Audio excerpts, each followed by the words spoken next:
अजीज दोस्तों और साथियों, यूना आपकी खिदमत में हाजिर है। ये खुदा का खास फजल है कि खुदा ने इंसान को अशरफुल मखलूक़ात बनाया, उसे अकल, फहम और फरासत अता की ताकि वो इसको बरूब कार लाकर अच्छाई और बुराई में फ़र्क कर सके और खुदा के नेक बंदों में शुमार हो सके। हमारा जो आज का मौजू वो अफसाना है।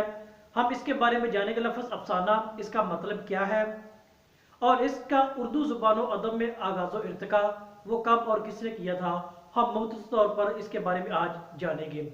हमारा जो आज का मौजू वो इंतहाई सादा अल्फाज में वाज़िया होता है, जो कि अफसाना के हवाले से यानी अफसाना है।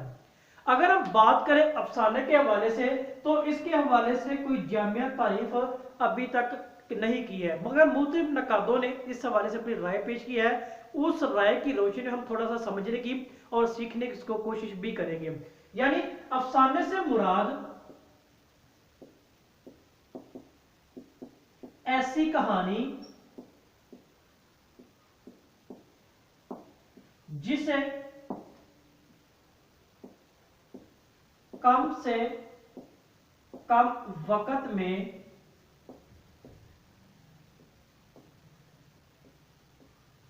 पढ़ा जा सके। यानी मुराद क्या है कि ऐसी कहानी जिसे कम से कम वक्त में पढ़ा जा सके उसे अफसाना कहते हैं, और अंग्रेजी में इसको शॉर्ट स्टोरी के नाम से जाना और पहचाना जाता है। यानी शॉर्ट स्टोरी उसे, यानी ये अंग्रेजी जुबान से ही उर्दू में ये मुंतकिल हुई है। और आज के दौर के अगर देखा जाए तो लोगों की जिंदगी या इंसान की जिंदगी इंतहाई ये मसरूफ तरीन हो चुकी है। लोगों के पास लंबी लंबी कहानियां दास्तान पढ़ने के लिए टाइम ही नहीं है। लिहाजा उस वक्त को मलखूज़े खातर रखते हुए जो चीज आज जदीद दौर के तकाज़ों के मुताबिक वो अफसाना ही उस चीज को पूरा करे। अगर मुख्तलिफ नकादों की राय है उसकी रोशनी में अगर अफसाने की तारीफ हम देखें तो उसमें नकादों ने कहा कि ऐसी तहरीर जो किसी खास वाक्य को वहदत तासुर के साथ बयान करे और एक किरदार की जिंदगी किसी एक पहलू को मुख्तसर अंदाज में जब बयान करती है तो वो अफसाना कहलाता है। यानी हमें मुख्तसर तौर पर अगर देखें तो ये ऐसी ही कहानी है जिसे कम से कम वक्त में पढ़ा जिसे अफसाना कहा जा सकता है। और अफसाना जदीद दौर की ही इजाद है, क्योंकि मौजूदा दौर में हमने ये पहले भी बात की है कि इंसान की जिंदगी इंतहाई मसरूफ तरीन हो चुकी है, ज्यादा मसरूफ हो चुकी है, जिसके बायस उसके पास ये टाइम नहीं है लंबी लंबी कहानियां किताबें पढ़ने के लिए। तो लिहाजा वो ऐसी कहानी की इजाद होगी जिसे कम से कम वक्त में पढ़ा जा सके और इंसान अपने आप को इल्म के साथ महसूस भी कर सके वगैरह। अगर इसके अज्जा के हवाले से बात करें तो हमारे पास इसके बुनियादी जो अज्जा है जिनके तहत ये अफसाना अपनी शक्ल और शुबाहत या हियत के एतबार से अपनी पहचान करवाता है, उनमें सबसे पहला एक है कि चौंका देने वाला आगाज होता है। यानी उसका जो आगाज होता है हमेशा चौंका देने वाला होता है, और यही इसकी सबसे बुनियादी एक वसफ या खूबी भी है। दीगर जो नावल या दास्ताने थे उनमें पहले तमहीद बांधी जाती है तो फिर आगे किया जाता है, मगर इसका जो डायरेक्ट वो चौंका देने वाला आगाज होता है। फिर इसकी जो दूसरी और अहम वो है इसका एहतसार में होना। यानी एहतसार का मतलब होता है कि मुख्तसर हो जाए, जैसे अभी हमने यहाँ अंग्रेजी में भी देख लिया इसे शॉर्ट स्टोरी कहा जाता है, यानी कम से कम वक्त में पढ़ा जा सके, ये है। फिर इसका जो तीसरा है वो है वहदत तासुर का होना जरूरी है। यानी वहदत तासुर का उस कहानी का एक ही प्लाट होगा, जिमनी उसके प्लाट नहीं होने चाहिए, तो उसका एक ही प्लाट और एक ही वहदत तासुर के साथ होना जरूरी है। और उसका जो एक खाका यानी प्लाट भी होना जरूरी है और वो एक से ज्यादा ना हो जाए। तो इस एतबार से देखें तो ये इसकी बुनियादी अज्जा है। इसके अलावा जो किरदार निगारी है, क्योंकि ये जो अफसाना थी ये किरदारों के जरिए पेश किया जाता है। फिर मंजर निगारी भी इसका बुनियादी जो उनसर भी है और एक जुज भी है। यानी जो चीज बयान की जा रही है वो एक खास मंजर के साथ वो बयान करने की जो मुसन्निफ वो कोशिश भी करता है। और फिर इसके साथ हमारे पास आ जाती है मुकालमा निगारी। मुकालमा निगारी से मुराद होता है यानी बातचीत करना, यानी वो जो किरदार होते हैं वो आपस में गुफ्तगू करते हैं, उनका बोलचाल वो हमें वो भी नजर आना जरूरी होता है। फिर इसके साथ जो खास है वो है तजस्सुस का है।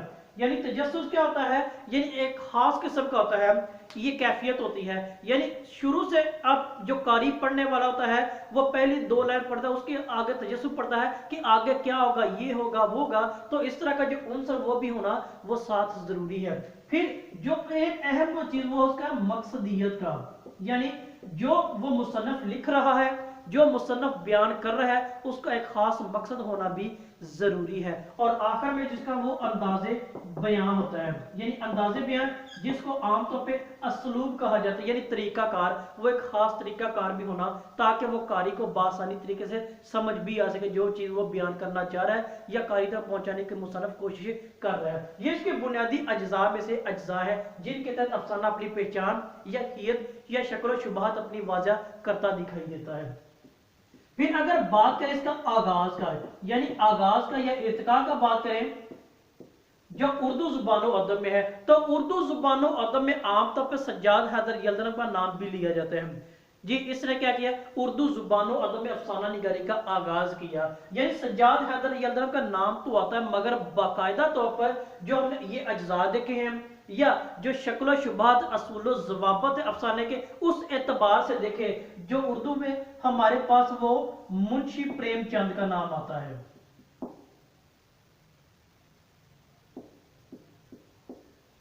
यानी मुंशी प्रेमचंद का नाम हमें मिलता है जो बाकायदा तौर पर उर्दू जुबानो अदब में अफसाने का बानी और अफसाने के आगाज करने वाला भी है। अगर इनके मजमुए हम देखें जिनमें इनका जो सबसे पहला मजमुआ सोज़े वतन था, यानी सोज़े वतन, इनका ये पहला मजमुआ वतन की मोहब्बत में इन्होंने ये लिखा था। और वतन की मोहब्बत में जो लिखा था इसका जो एहतसार था, इसका जो अंदाज़े बयान या असलूब था वो बुनियादी तौर पे इन अज्जा के तहत और अफसाने के बुनियादी असूलों के तहत लिखा गया था। फिर इसके अलावा हम देखें इनका प्रेम पचीसी भी है, प्रेम बदीसी भी है, जादेरा भी है, और इसके अलावा जितने भी इनके अफसाने हैं वो बुनियादी अफसाने के अज्जा और इसके असूल व ज़वाबत के तहत अपनी जो पहचान है वो करवाते हैं। और इसीलिए मुंशी प्रेमचंद को जो है वो बाकायदा तौर पर उर्दू अफसाना निगारी का बानी तस्वुर किया जाता है। इसके अलावा बेशुमार इनके जो बाद आने वाले हैं उन्होंने अफसाना निगारी की है और अफसाने का अरूज बाम पहुंचाने में अपना किरदार अदा किया है। आज हमने मुख्तसर तौर पर